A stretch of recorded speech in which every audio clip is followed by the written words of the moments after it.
BJP की हुकूमत को काफ़ी साल हो चुके थे। अब उन्हें ये लगता था कि उनके जो प्लान हैं उनको एक्सेल करने का टाइम आ चुका है। उन्होंने नरेंद्र मोदी को, जो कि गुजरात में रहते नहीं थे, उनको एक टास्क देकर वापस गुजरात के अंदर इंडक्ट किया। जब वो वापस गुजरात के अंदर आए तो साफ ज़ाहिर है लोकल बीजेपी के जो लीडर्स थे, जिन्होंने ये 6 से 7 साल का वॉइड जो था नरेंद्र मोदी का, वो फिल कर लिया था और डिफरेंट लोग अपनी पोजीशनें संभाल चुके थे, वो बड़े हैरान हुए पहले कि इसको ये अब कहाँ से वापस ले आए हैं। और उसके बाद उनको ये लगा कि यार ये तो हमारी पोजीशन के ऊपर इसको ला के हमारे ऊपर पैराट्रूप कर दिया गया है। तो उन्होंने उसके ख़िलाफ़ काम करना शुरू कर दिया, लॉबिंग करना शुरू कर दी, जिसके अंदर हरेन पांड्या सबसे आगे थे। हरेन पांड्या एक डायनामिक यंग लीडर थे। उन्होंने जब देखा कि ये नरेंद्र मोदी वापस आ गए हैं और अब इनको हमारे ऊपर इम्पोज करने की कोशिश की जा रही है, तो उन्होंने लाइक माइंडेड लोगों को अपने साथ मिलाना शुरू कर दिया। लेकिन बीजेपी को क्या पता था कि जिसको वो वापस लेके आ रहे हैं वो उन्हीं की जड़ें काटेगा। LK अडवाणी और वाजपेयी साहब के अंदर एक कोल्ड वॉर चल रही थी।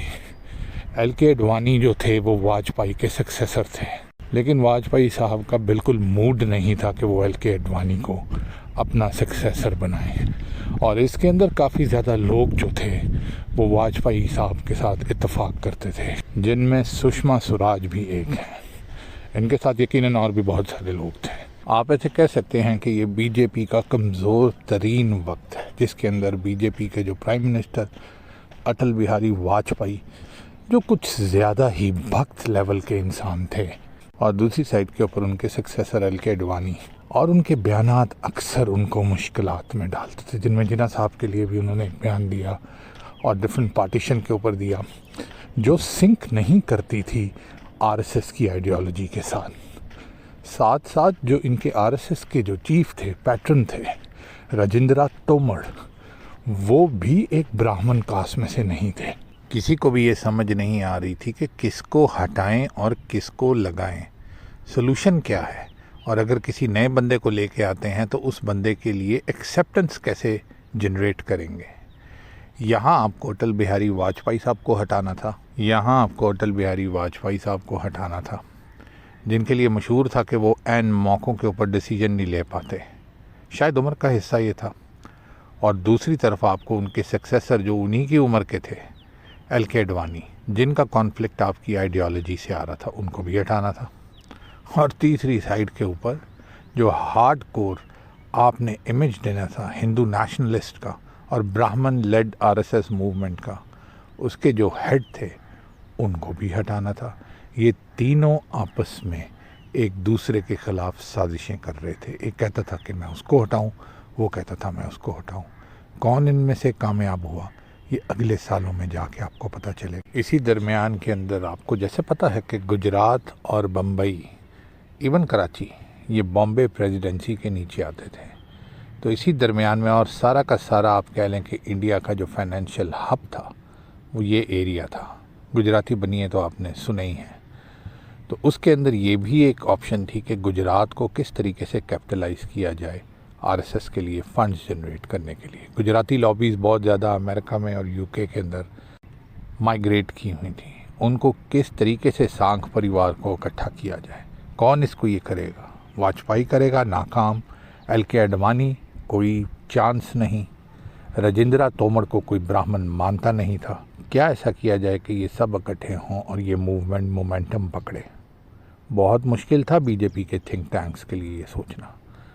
उन्होंने एक फार्मूला ईजाद किया। उन्होंने कहा कि कोई नीचे से ऐसा बंदा लेके आते हैं जो हमारे अंडर भी रहेगा, क्योंकि हमने उसको ये पोस्ट दे दी है, आइडियोलॉजी से भी वो कनेक्टेड हो, नागपुर उसको एक्सेप्ट कर ले, और ये कि वो इन सारी चीज़ों को इकट्ठा करने में कामयाब हो जाए हमारी सपोर्ट से। ये बंदा कोई स्ट्रॉन्ग कैंडिडेट नहीं होना चाहिए। जैसे कहते हैं कि जब किस्मत ने किसी पे मेहरबान होना हो तो सारी चीज़ें उसी की डायरेक्शन में चलती हैं। इसके अंदर दाऊद इब्राहिम का जो इन्फ्लुएंस बम्बई के अंदर और गुजरात के अंदर आता था बिजनेसेस के हिसाब से, अंडरवर्ल्ड के हिसाब से, उसको भी काउंटर करना था। और कांग्रेस गुजरात के अंदर बहुत ज़्यादा स्ट्रॉन्ग थी। जिसकी वजह से मुस्लिम और हिंदू राइट्स भी कभी होते थे, क्योंकि कांग्रेस इतनी आसानी से उनकी बातों को एक्सेप्ट नहीं करती थे। मुसलमानों की भी एक बहुत स्ट्रॉन्ग लॉबी जो थी वो गुजरात के अंदर काम कर रही थी। इन सारी चीज़ों को मद्देनज़र रखते हुए एक गैम्बल खेला गया और उस गैम्बल के अंदर ताज जो है एक चाय वाले के सर के ऊपर रख दिया गया। निकोलो मैकियावेली की प्रिंस आपने पढ़ी है। जब रूलिंग एलीट के पास कोई बंदा मौजूद ना हो उनमें से जो इस चीज़ को लीड कर सकता हो, तो वो फिर एक नीचे से एक अननोन बंदे को लाते हैं ताकि वो उनका एहसानमंद भी रहे और उसके थ्रू वो जो चीज़ चाहते हैं करना वो इम्प्लीमेंट करा दें। इसी चक्कर के अंदर किस्मत की देवी नरेंद्र मोदी पर मेहरबान हुई और अमित शाह क्योंकि नरेंद्र मोदी के साइड किक थे, तो जहाँ मोदी ने जाना था अमित ने आना था। इन दोनों को वापस इंजेक्ट किया गया, बाकायदा तौर पे आप कह लें टीका लगाया गया गुजरातियों को इन सारे मसाइल को हल करने के लिए।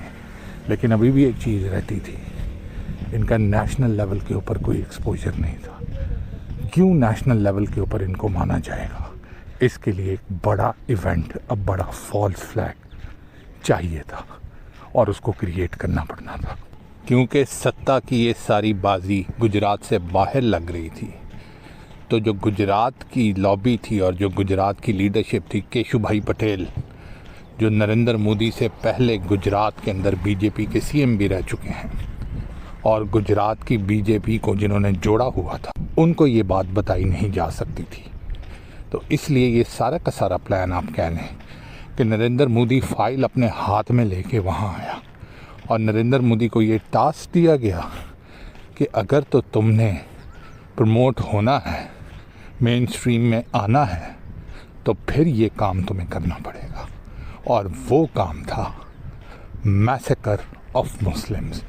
एक ऐसे राइट्स कराएं जिनकी वजह से एक तो नरेंद्र मोदी की एलिवेशन हो जाए as a national leader, RSS के अंदर, हिंदुत्वा के अंदर लोग उनको जानना शुरू हो जाएं, और दूसरी जो स्ट्रेंथ कांग्रेस पकड़ रही है, मुस्लिम्स पकड़ रहे हैं गुजरात के अंदर, वो अंडरवर्ल्ड के थ्रू हों या फिर पॉलिटिकल और नॉर्मल बिजनेस के थ्रू, उनको दबाना भी है।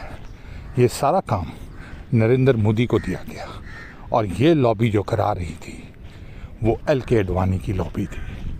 वो भी चाहते थे कि अटल बिहारी वाजपेयी से किसी न किसी तरीके से छुटकारा पाया जाए। सुषमा स्वराज ने नरेंद्र मोदी का नाम दिया और राजेंद्र तोमर जो आरएसएस के थे नागपुर के, नरेंद्र मोदी तो उनके पैरों में जैसे बैठे होते थे, बल्कि आप ये कह लें कि उनके पैर और पिनियाँ मलते रहते थे हर वक्त। तो उन्होंने भी कहा कि ये बच्चा अच्छा है, इसको आगे किया जाए, जो हम बोलेंगे जैसे बोलेंगे वैसे ही करेगा। एल.के. अडवाणी क्योंकि चाहते थे कि केशुभाई पटेल वाली जो लॉबी है वाजपेयी वाली वो सारी हट जाए और नए लोग आएँ, तो उन्होंने भी इस चीज़ के ऊपर इत्तेफाक किया कि नरेंद्र मोदी को ही इस मामले के लिए चूज़ करते हैं। आप ये कह लें कि ये 3-4 लोग थे जिन्होंने नरेंद्र मोदी को नीचे से ज़मीन से प्रोपेल करके सीएम ऑफ गुजरात बना दिया विद एन असाइनमेंट। लेकिन इसमें कोई शक नहीं कि किस्मत की देवी उनके ऊपर मेहरबान भी थी और इसमें भी कोई शक नहीं कि he was capable of taking up the job. ये हमें आगे फ्यूचर के अंदर जाके पता चला जब उन्होंने इस चीज़ को, इस प्लान को एक्सेल किया। इन सारी चीज़ों के अंदर हमारे थिंक टैंक्स कहाँ थे? यकीनन हमारे थिंक टैंक्स वहीं मौजूद थे, इसीलिए मैं आपको ये सारी बातें बता रहा हूँ। लेकिन आप पूछेंगे कि मैं कहाँ था, तो मैं बलूचिस्तान की गारों के अंदर था जब ये सारे वाक़यात हो रहे थे।